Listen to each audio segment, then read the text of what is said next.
Juste une question très simple sur l'idée de mort sociale.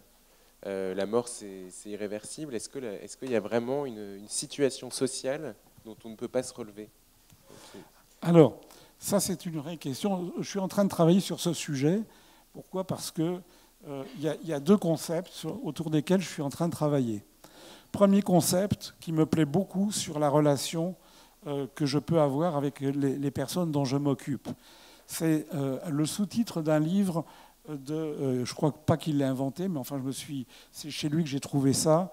Le sous-titre d'un livre ça y est, pardonnez-moi, La vieillesse est un naufrage. Ça va me revenir, qui a développé le concept d'humanitude. Et moi, je suis en train d'essayer de travailler. Albert Jacquard, je te remercie. Et donc, sur le concept d'humanitude.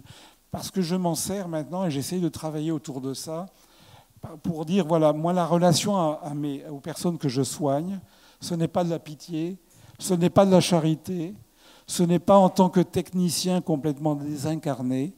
Pour travailler avec ces personnes, il faut avoir vis-à-vis d'eux un sentiment d'empathie, un sentiment de considérer que ce sont des frères en humanitude. Donc je suis en train de travailler ça. La mort sociale me permet de mettre en valeur ce que je disais avant, mais que je soulevais un tollé dans l'assistance. Je disais, c'est pas politiquement correct ce que je vais dire, mais arrivé à un certain stade, il n'y a pas de retour en arrière, et l'insertion pour ces personnes-là, c'est le cercueil. Je le disais de façon un peu abrupte, j'essaye de l'emballer autour de cette question de mort sociale parce que je pense vraiment qu'arriver à un tel stade de désinvestissement de soi, de destruction de la personnalité, eh bien, on ne peut aller que vers la mort biologique. Ce n'est pas politiquement correct du tout. merci beaucoup en tout cas pour votre propos très vivant. Est-ce qu'il y a d'autres questions peut-être? J'en profite d'une manière un peu égoïste, puisque ça nous fait une formation universitaire en direct et à laquelle je peux participer. Mais ça ne vous empêchera pas aussi de réagir. Tout à l'heure, vous avez dit, Marie-Vonne, que finalement vous vous êtes situé souvent aux marges. Et vous avez raconté à travers votre itinéraire comme quoi probablement la posture la meilleure, c'était celle, bien sûr, à la fois de l'observateur et de la personne engagée, mais aux marges, et probablement que la cité, elle se renouvelait aux marges.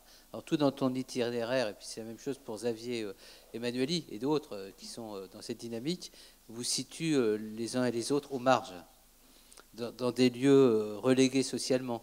Ça a été le cas de Nanterre, et puis ça a été tous les engagements. Alors je voulais avoir ta pensée sur est-ce que l'engagement éthique, d'une certaine manière, l'implication éthique, c'est pas d'abord de se situer aux marges et d'y puiser une intelligence du réel qui permet aussi à un moment donné de solliciter la cité qui, elle, a l'impression d'être au cœur de problématiques qui sont elles-mêmes décentrées. Je veux dire d'une manière claire, c'est que s'il n'y avait pas eu ces initiatives-là, c'est-à-dire le SAMU social, que serait notre cité aujourd'hui? Comment elle pourrait parler de sollicitude? Comment elle pourrait parler d'attention? Et je dis de la même manière pour des soignants au quotidien, et que ce soit des personnes qui sont dans le médico-social ou dans le sanitaire, s'il n'y avait pas cette posture de résistance, de non-abandon, quelle serait notre société aujourd'hui? Et j'en termine, depuis janvier, on nous parle de reconstituer les valeurs de la République. Est-ce que les valeurs de la République, elles ne se reconstituent pas précisément aujourd'hui aux marges, plutôt que dans des discours politiques, pour ne pas dire politiciens, un peu déconnectés du réel et finalement insensibles, à part un peu d'accompassion comme ça, qu'on saupoudre de temps à autre, insensibles aux réalités les plus vitales qui se jouent là? C'est une question qu'on peut se poser. Donc je vais essayer de répondre rapidement, c'est pas facile. Quand j'étais anesthésiste réanimateur, quand j'ai commencé à vouloir faire un DEA d'éthique, il s'est trouvé que le médecin qui avait créé une consultation en 1984 à Nanterre au Chapsa, ça a été réservé aux sans-abri, ça a été la première en France, en Europe, peut-être dans le monde, peu importe. Mon prédécesseur qui avait créé ça, il y avait une légende qui courait sur lui, qui était qu'il n'avait pas réussi à avoir son diplôme de docteur, et donc c'est pour ça qu'il n'avait le droit de soigner que des clochards. quand j'ai pris la suite, parce qu'il est parti pour des raisons diverses, mes camarades chirurgiens sont allés en délégation voir le directeur de l'hôpital en disant « Il est bien gentil, mais s'il veut faire ses bonnes œuvres, il n'a qu'à faire ça le week-end, parce qu'un anesthésiste, c'est fait pour endormir des malades dans un bloc. » D'aucuns osaient même dire « Un réanimateur pour s'occuper des clochards, quand même. Quand même. » Il y a un peu d'abus. On part de là. Et ce qui est intéressant de voir dans le corps social, et alors médical encore plus, je n'ai pas d'affection particulière pour mes collègues, hein. C'est que je me suis accroché pour garder le poste et on m'a accordé à mi-temps. Bon. Et donc il fallait quelqu'un. Et on a cherché un autre médecin marginal que j'avais connu à Henri Mondor, qui était anesthésiste, mais qui était médecin de marine marchande, qui était Xavier Emmanuelli. Bon. Donc, je ne vais pas refaire, je n'ai pas le temps, l'histoire de la création du SAMU social, mais enfin c'est quand même assez intéressant, qui montre que quand même partout il y a de l'homme.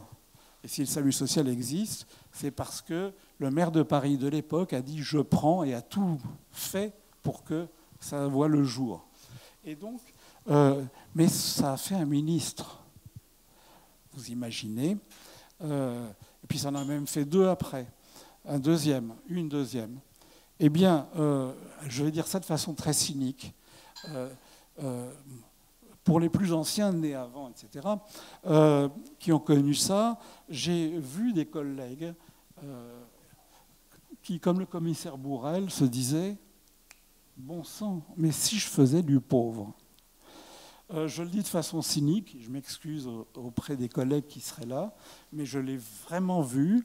Le sida avait fait des carrières hospitalières, avait fait des lits hospitaliers, etc. Mais, catastrophe, on a inventé la trithérapie. Plus de services, plus d'argent, et à une époque où la précarité était très à la mode, où on avait beaucoup d'argent. Et j'ai souvent dit à l'époque que s'il devait y avoir un PUPH claudologue, j'aimerais autant que ce soit moi. Car le poste a intéressé beaucoup de gens, et finalement j'ai dû un peu me battre pour le garder.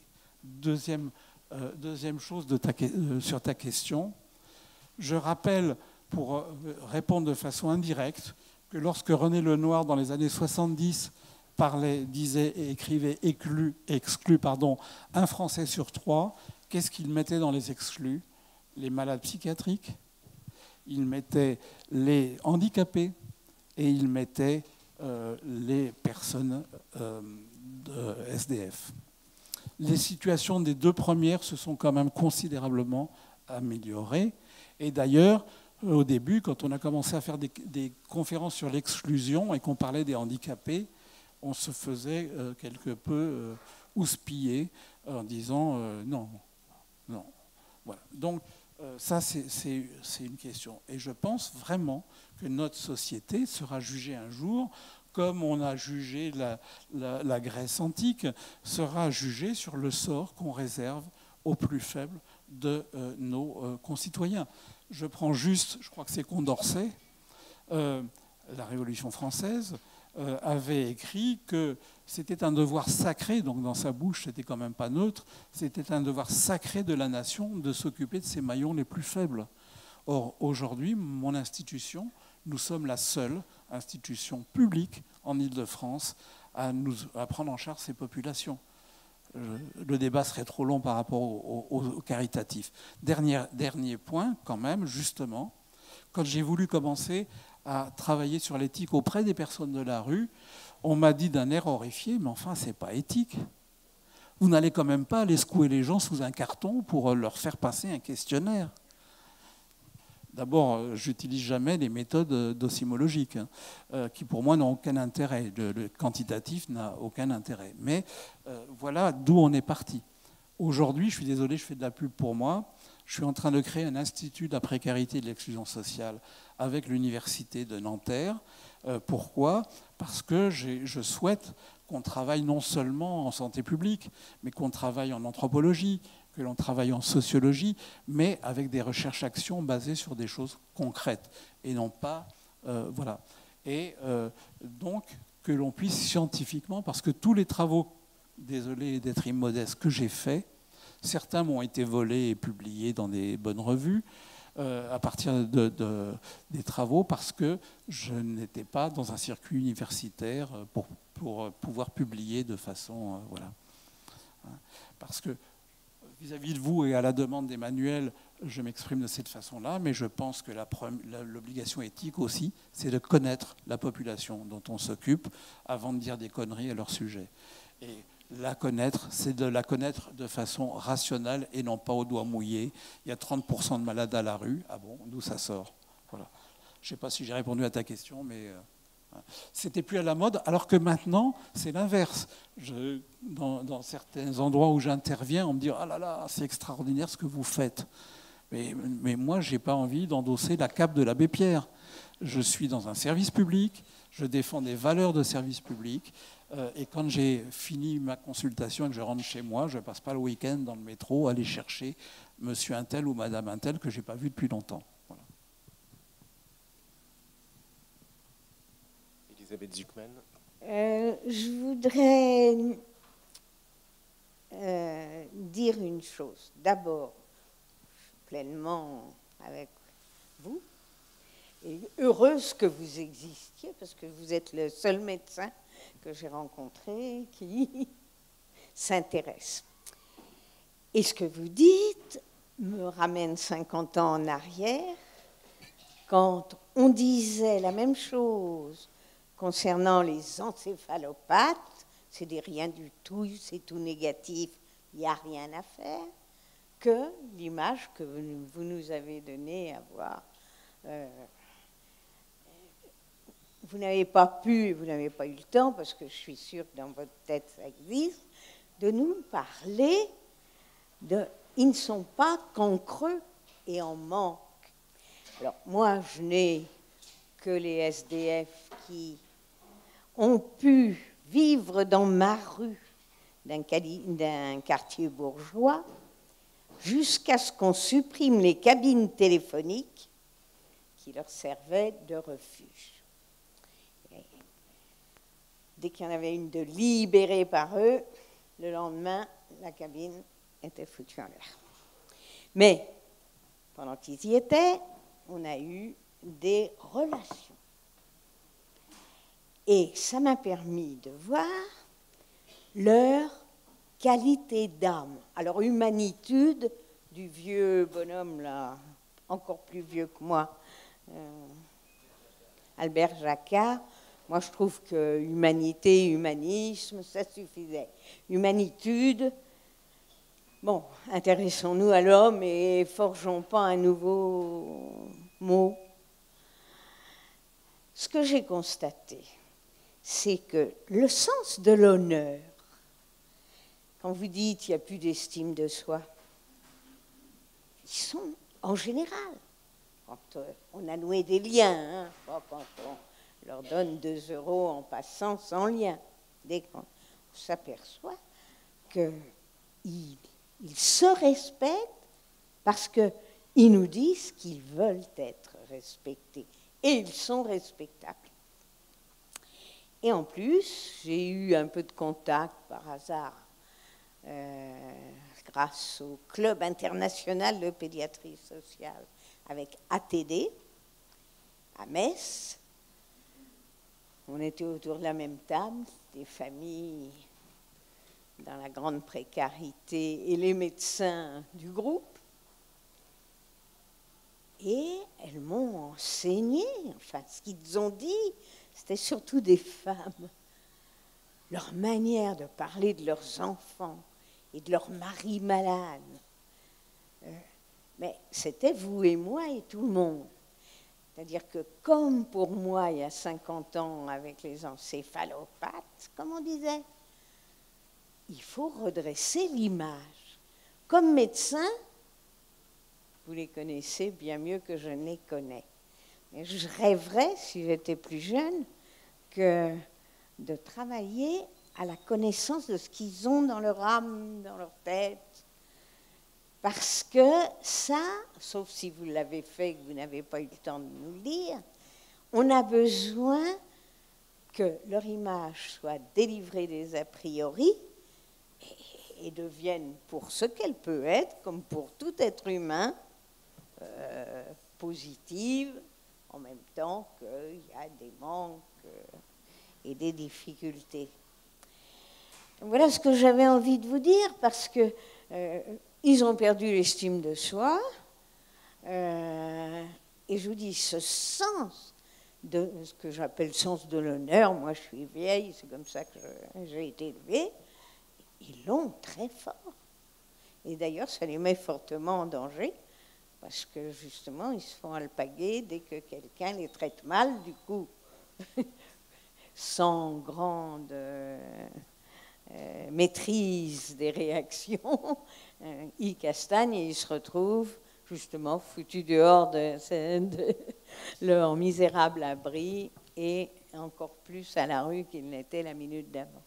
Donc, travailler sur ce qu'ils sont en tant qu'hommes et femmes et enfants positifs, avec leur sens de la famille, avec leur attachement à leurs gosses ou à leurs conjoints, avec leur œil critique sur nous, médecins, sauf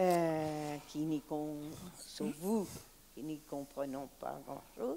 Je trouve qu'il y a tout un champ de travail là, où j'espère qu'il y a plein de gens qui le font déjà, mais ils n'en ont pas parlé. Je vous remercie. Juste une réponse très courte. Je parlais de frères en humanitude, pas humanitude tout seul. Ça veut dire quoi? Pour moi, dedans, il y a tout.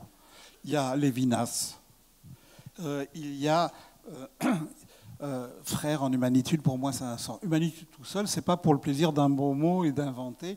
Par exemple, pendant longtemps, je parlais non pas de désocialisation, mais de dissocialisation. On peut jouer comme ça avec les mots. C'est plutôt des fonctions de sociologue que je ne suis pas. Dernière chose, je suis d'accord avec vous, mais on ne parle pas des mêmes. Juste un mot rapide, quand Jacques Lebas a créé la consultation Baudelaire à Saint-Antoine, il était le premier, on se retrouvait dans des colloques et on se foutait sur la gueule, pardonnez-moi de mon langage, mais je parle comme je pense. Un disait ils sont comme ci, l'autre disait ben non, ils sont comme ça.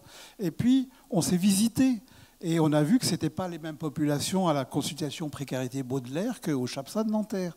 Et que, voilà, donc, ce n'est pas les mêmes populations, je suis d'accord avec vous. Sauf que ce que je décris, moi, sont des populations bien plus affectées que les personnes dont vous parlez. Voilà, bon, on va s'arrêter là pour cette matinée. Merci beaucoup. On peut applaudir. Et on se retrouve dans 30 minutes après une pause.